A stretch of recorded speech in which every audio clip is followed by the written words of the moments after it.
Hello friends, पिछले कुछ videos में मैंने आपको दिखाया कि आप एक एलईडी लाइट को मोबाइल से कनेक्ट करके किस तरह से एक एलईडी लाइट को ऑन या ऑफ कर सकते हैं, या तो फिर जो आपके घर में लगे हुए लाइट्स होते हैं, फैन होते हैं, बल्ब होते हैं, उन सबको भी आप किस तरह से अपने स्मार्टफोन से कंट्रोल कर सकते हैं। और फिर जो है मैंने आपको दिखाया कि किस तरह से जो है आप एक एलईडी लाइट की ब्राइटनेस को कम या ज़्यादा कर सकते हो, वो भी अपने स्मार्टफोन के जरिए या फिर लैपटॉप या पीसी के जरिए। तो आज की जो वीडियो है ये थोड़ा सा अलग है। इस वीडियो में मैं आपको जो है नोड एक्सियो के साथ मोटर को किस तरह से कनेक्ट करना है एंड किस तरह से जो है आप मोटर की स्पीड को और जो है मोटर के डायरेक्शन को भी कंट्रोल कर सकते हैं, वो भी अपने स्मार्टफोन से या तो फिर पीसी या लैपटॉप से। इससे क्या होगा, इससे आप बहुत सारे रोबोटिक्स की चीजों को बना सकते हैं नोड एक्सियो के जरिए और मोटर को कनेक्ट करके। तो ज्यादा देर ना करते हुए चलिए वीडियो को शुरू करेंगे। उससे पहले आप अगर मेरे चैनल में नए आए हैं तो चैनल को सब्सक्राइब जरूर कर लेना और इसी तरह के वीडियोस देखने के लिए और जो है आप इस वीडियो को एक लाइक जरूर कर दीजिए ताकि मुझे मोटिवेशन मिल सके। तो लेट्स बिगिन।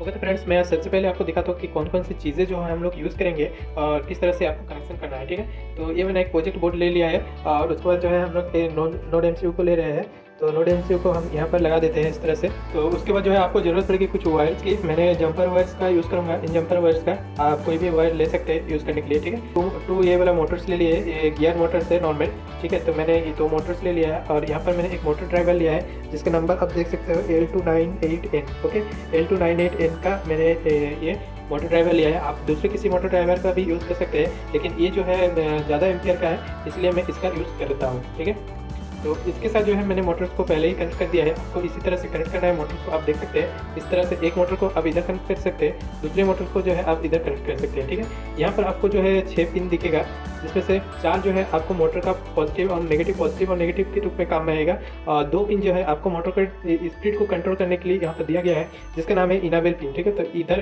एक आपको इनेबल पिन मिलेगा और इधर आपको दूसरे वाला इनेबल पिन मिलेगा। ठीक है, ये वाला साइड जो है इस मोटर के लिए और ये वाला साइड जो है इस मोटर के लिए। किस तरह से कनेक्ट करना है मैं आपका डायग्राम भी दे दूंगा, तो वहाँ से देखकर भी आप कनेक्शन कर सकते हैं। ठीक है, और ये जो 3 है इसमें आप पावर सप्लाई दे सकते हैं जिसमें कि आप 12 वोल्ट दे सकते हैं। ये पॉजिटिव है, ये नेगेटिव है एंड इस पर एक जो है वोल्टेज कंट्रोलर है जिसमें आप 5 वोल्ट ले भी सकते हैं। ठीक है, तो इधर वाला पिन से आप कनेक्ट करते हैं तो 5 वोल्ट आपको मिल जाएगा। तो चलिए आपको दिखा देंगे किस तरह से कनेक्ट करना है।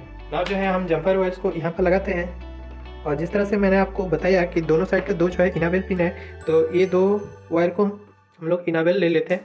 ठीक है, इस इनेबल पिन को हम लोग को लगाना है D5 और D6 में। अगर आप अलग जो 2 मोटर्स का स्पीड को आप अगर अलग अलग करना चाहते हैं तो ये 2 आपको अलग अलग पिन में कनेक्ट करना है, जैसे D5 में और D6 में। अगर आपको दोनों मोटर्स को एक ही स्पीड में कंट्रोल करना है, मतलब कि दोनों मोटर का स्पीड अगर सेम रखना है, तो आपको इसे एक ही में कनेक्ट करना है, या तो D5 में या तो D6 में।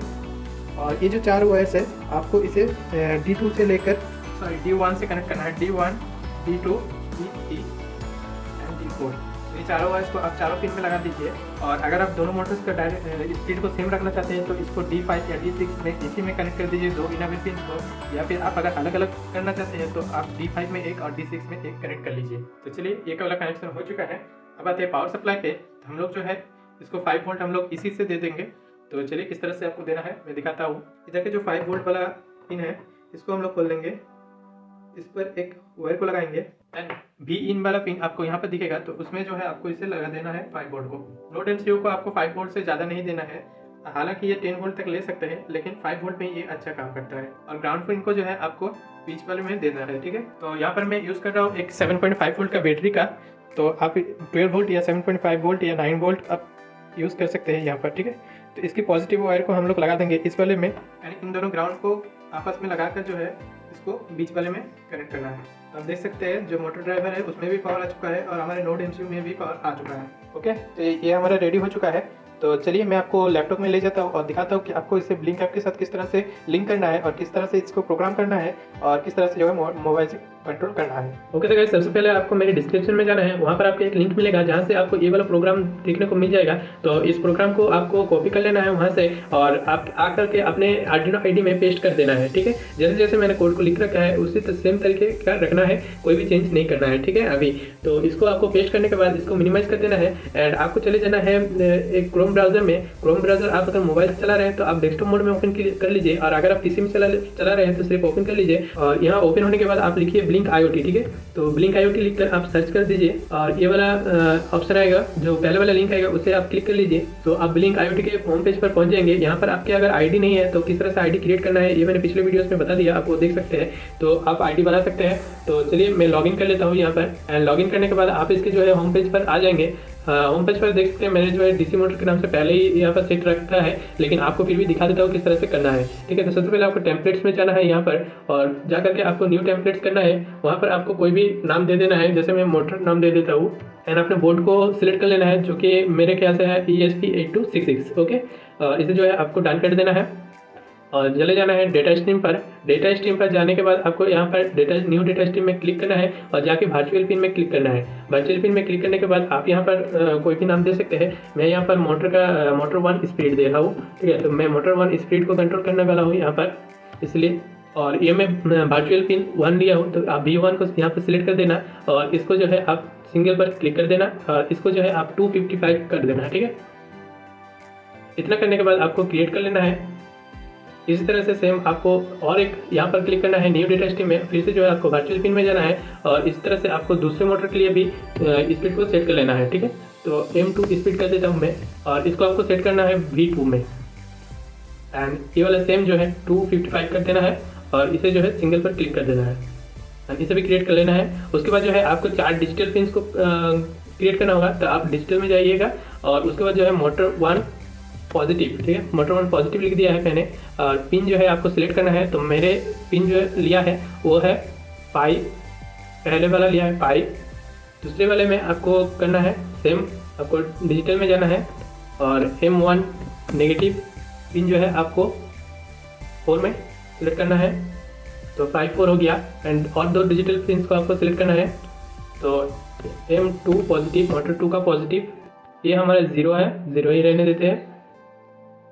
एंड लास्ट वाला जो है M2 नेगेटिव एंड इसको हम लोग सेट किए हैं पिन 2 पर। तो आप डेटा स्ट्रीम देख लीजिए, इन पिन्स को आपको सिलेक्ट करना है और इस तरह से सेट करना है। वैसे जो है मैंने यहाँ पर भी आपको लिख दिया है GPU पिन्स जो है आप देख सकते हैं, GPU पिन ढंग से है 5 4 0 एंड 2, ओके। तो ये पिन्स जो है आपको यहाँ पर भी सेट कर लेना है 5 4 0 एंड 2 और इधर जो है V1 और V2, ओके। तो सारा जो है आपको कोडिंग में भी देखने को मिल जाएगा। तो डेटा स्ट्रीम सेट करने के बाद आपको चले जाना है वेब डैशबोर्ड पर। वेब डैशबोर्ड पर जाने के बाद आपको 2 स्लाइडर लेना है एंड 4 आपको स्विच लेना है। वेब डैशबोर्ड पर हमें जो है जॉयस्टिक नहीं मिलता है और मोबाइल में हमें जॉयस्टिक मिलता है। तो मोबाइल में मैं आपको जॉयस्टिक भी सेट करके दिखा दूंगा। तो यहाँ पर जो है आपको स्लाइडर और स्विच को सेट करके दिखा देता हूँ। तो मैं टाइटल को चेंज नहीं कर रहा, स्लाइडर रहने देता हूँ और यहाँ पर जो है मोटर 1 को सिलेक्ट कर लेता हूँ और सेव कर देता हूँ। V1 पिन को आपको सिलेक्ट करना है, दूसरे में जो है आपको V2 पिन को सिलेक्ट करना है, सेव कर देना है। स्विच पे जाना है, आपको एक एक करके स्विच ही रहने देते हैं, आप चाहे तो नाम को चेंज कर सकते हैं, ठीक है। तो मैं पॉजिटिव,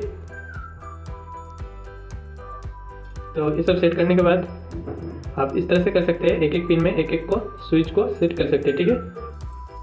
तो ये हमारे चारों स्विच भी सेट हो चुका है, आप देख सकते हैं। इस तरह से आपको भी सेट कर लेना है और आपको इसे सेव कर लेना है, ठीक है। सेव करने के बाद आप इसे सर्च बार पे जाएंगे। सर्च बार पर जाने के बाद आप न्यू डिवाइस करेंगे। न्यू डिवाइस करने के बाद आपको उसे सिलेक्ट कर लेना है, लेकिन मैं यहाँ पर 2 ऑलरेडी सेट कर चुका हूँ, तो फ्री में और नहीं सेट होगा, तो आपका हो जाएगा, ठीक है। तो आप इसे सेट कर लीजिएगा। तो अभी हम लोग चलते हैं मोबाइल डैशबोर्ड पर और मोबाइल पर दिखाते हैं किस तरह से आपको इसे सेट करना है। ओके, तो गाइस मोबाइल में आपको जो है इसे आपको डाउनलोड करना है ब्लिंक IoT नाम से, जो कि आपको प्ले स्टोर में मिल जाएगा। तो इसे आपको डाउनलोड करना है और डाउनलोड करने के बाद इसे ओपन कर लेना है। ओपन करने के बाद आप इस पहले साइन पर क्लिक करना है। क्लिक करते ही आपको जो है अपना टेम्पलेट दिखने लगेगा, जो आप PC में सेट किए थे या फिर आप क्रोम ब्राउज़र से सेट किए थे, वो वाला दिखने मिलेगा। तो आप यहाँ पर मैंने आपको दिखाया कि मोटर वाला जो है हमने टेम्पलेट सेट किया था और वो 2 टेम्पलेट मेरे पहले से था। तो मैं मोटर वाला को ओपन कर लेता हूँ, तो आपको इस तरह का पेज दिखेगा। यहाँ पर आपको जाना है सिंपली 3 डॉट पर। 3 डॉट पर जाने के बाद आपको सिंपली जो है 2 स्लाइडर लेना है, जैसे हमने लेफ्ट PC में लिया था उसी तरीके से आपको यहाँ पर भी ले लेना है। ओके, 2 स्लाइडर लेने के बाद आपको 4 बटन लेना है, जिस तरह से हमने लैपटॉप में लिए थे उसी तरीके से। एंड मैं आपको एक जॉयस्टिक भी सेट करके दिखा देता हूँ किस तरह से आप जॉयस्टिक में भी आप इसे यूज़ कर सकते हैं। तो इसके लिए मैं एक जॉयस्टिक को भी ले लिया हूँ। एंड इन सारी चीज़ों को आप सेट करने के लिए यहाँ पर क्लिक कर दीजिए और क्लिक करने के बाद आप जो है इस सिलेक्ट डेटा स्ट्रीम में जाइए और इसके बाद आप एक एक करके सेट कर सकते हैं। जैसे स्लाइडर पे मैं मोटर 1 की स्पीड को दूसरे वाले स्लाइडर पे दूसरे वाले मोटर की स्पीड को इस ऑन ऑफ वाली स्विच में आपको चारों का 4 दे देना है, ठीक है। जैसे मोटर 1 पॉजिटिव, दूसरे में मोटर 1 नेगेटिव। एंड आपको जॉयस्टिक में जाना है। जॉयस्टिक में आपको मोटर 1 की पॉजिटिव को एंड मोटर 2 के पॉजिटिव को लगा देना है। ओके, इतना करने के बाद आपको ये मोबाइल डैशबोर्ड भी सेट हो जाता है। तो यहाँ पर आप देखेंगे तो कुछ इस तरीके से नज़र आएगा, लेकिन हम लोग जो है इस पर कंट्रोल करने वाले हैं, जो कि हम लोग पहले से सेट कर रखा है। ठीक है, तो ये मैं आपको दिखाने के लिए ऐसे आपको दिखा दिया कि किस तरह से आपको करना है। ठीक है, तो सेट होने के बाद जो है आपको ये वाला दिखेगा इस तरीके से। ठीक है, ये वाला दिखेगा इस तरीके से। इसको यहाँ पर आपको जाना है डिवाइस इन्फॉर्मेशन में। डिवाइस इन्फॉर्मेशन में जाने के बाद आपको ये वाला कोड दिखेगा, इसे आपको कॉपी कर लेना है। एंड कॉपी करने के बाद आपको जो है आर्डिनो आईडी में जाना है और सिंपली जो है जहाँ पर आपको ये 3 दिखेगा, Blynk template ID, Blynk device name and Blynk authorization key, इसको आपको डायरेक्ट सिलेक्ट करना है तीनों को और कंट्रोल P दबाकर आपको पेस्ट कर देना है। आप मोबाइल से कर रहे हैं तो उसको यहाँ पर पेस्ट कर देना है। ठीक है, और फिर जो है आपको ऑथराइजेशन की को दोबारा से कॉपी करना है और कॉपी करने के बाद यहाँ पर आपको 4 ऑथराइजेशन दिखेगा, यहाँ पर आकर आपको दोबारा से पेस्ट कर देना है। इतना करने के बाद जो है आपको SSID और पासवर्ड देना है, जो कि आपके हॉटस्पॉट का नेम है। SSID यानी कि आपके हॉटस्पॉट के नाम है, तो मेरा मोबाइल का हॉटस्पॉट का नाम है ये वाला और पासवर्ड है ये वाला। ठीक है, तो आपको इस तरह से सेट कर देना है और अपने कोड को जो है NodeMCU के बोर्ड में अपलोड कर देना है। तो किस तरह से अपलोड करना है ये तो आपको पता ही होगा, अब मैंने बहुत सारे वीडियोस में दिखाया भी है, तो मेरे पिछले वीडियोस को आप देख सकते हैं। इसलिए मैं इस पर नहीं दिखा रहा कि किस तरह से आपको अपलोड करना है, क्योंकि अपलोड होने में थोड़ा सा टाइम लेता है। ओके तो गाइस, अब ये रेडी हो चुका है, तो हम लोग रेडी है इसे पावर देने के लिए। उससे पहले मैं अगर आपको मोबाइल में दिखाऊँ तो यहाँ पर आपको ब्लिंक IoT को ओपन कर लेना है एंड यहाँ पर आपको अभी ऑफलाइन दिखाएगा, आप देख सकते हैं। तो जैसे ही हम लोग NodeMCU को पावर देते हैं तो यहाँ पर हमने NodeMCU को पावर दे दिया है और इधर जो है हमें हॉटस्पॉट को ऑन कर लेना है अपने मोबाइल का। ठीक है, तो अभी देख सकते हैं हॉटस्पॉट में 2 डिवाइस कनेक्टेड हो चुका है, जिसमें से एक की है हमारा NodeMCU पोर्ट। ठीक है, तो अभी आप देख सकते हैं ये हमारा DC मोटर वाला जो है ऑनलाइन हो गया है। तो DC मोटर वाला अभी ऑनलाइन हो चुका है, तो हम लोग इसे ऑन करेंगे और ये वाला स्लाइडर आपको दिखेगा एंड सारा कुछ मैं आपको दिखाने की कोशिश कर रहा हूँ। ठीक है, तो यहाँ से आप मोटर की स्पीड को कंट्रोल कर सकते हो स्लाइडर से और स्विच की मदद से आप इसे डायरेक्शन को और इसे ऑफ ऑन भी कर सकते हैं। ठीक है, तो सबसे पहले हम लोग मोटर को ऑन करेंगे। तो मोटर को ऑन करने के लिए आपको एक स्विच को ऑन रखना है, एक स्विच को ऑफ रखना है। ठीक है, इस तरह से दूसरे मोटर को भी ऑन करने के लिए एक स्विच को ऑन करना है, दूसरे स्विच को ऑफ रखना है और फिर जो है हम लोग स्पीड को अगर बढ़ाए तो देखिए मोटर घूमने लगा। ठीक है, एंड स्पीड को हम लोग और बढ़ाते हैं।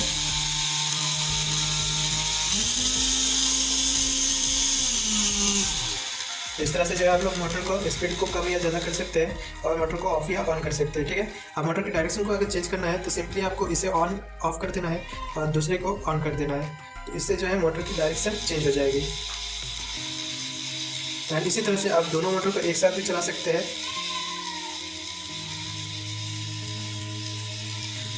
एंड इसे आप अलग अलग डायरेक्शन पर भी चला सकते हैं एंड अलग अलग स्पीड पर भी चला सकते हैं। सिंपली यही चीज़ अब आप इस जॉयस्टिक से मदद से भी कर सकते हैं।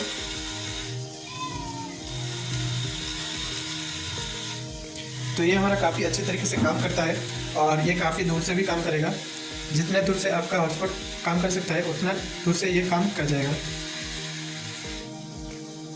तो उम्मीद करते हैं ये वीडियो आपको अच्छा लगा होगा और इस वीडियो में नया आपको सीखने को मिला होगा। तो इस वीडियो को एक लाइक जरूर कर दीजिए। मिलते हैं इसी तरह के नेक्स्ट वीडियो में, तब तक के लिए बाय बाय।